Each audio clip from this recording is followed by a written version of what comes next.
we may not exist because of global warming, climate change.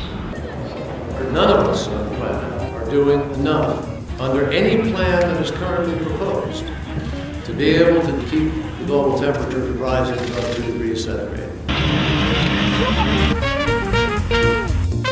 Fast action climate mitigation strategies are designed to help avoid the risk of passing temperature tipping points for abrupt and irreversible climate change.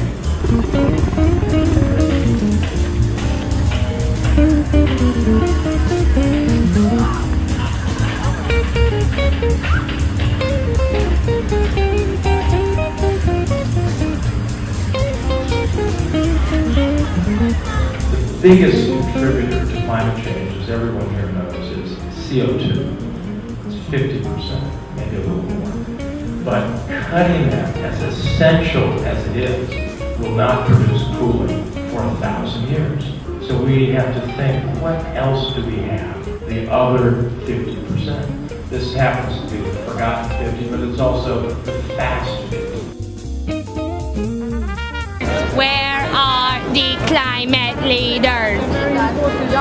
A fast action strategy is a recognition that CO2 stays in the atmosphere at least 100 years, and that we've got to reduce global warming more quickly than that. So we need to take other measures beyond CO2. We need to do CO2, but we need to do other things as well. Those include cutting HFCs, working on black carbon, which is really just soot that is having a big impact in many regions, including the Arctic and in the Himalayas, and a number of other methods to reduce carbon quickly. It is an honor for me to join this distinguished group of leaders from nations around the world.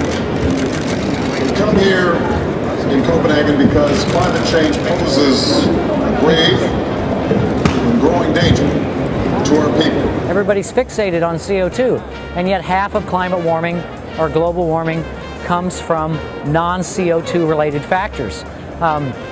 So I think just ignorance about the available opportunity, about the low-hanging fruit for climate mitigation through an HFC phase-out, through reducing black carbon, things of this nature.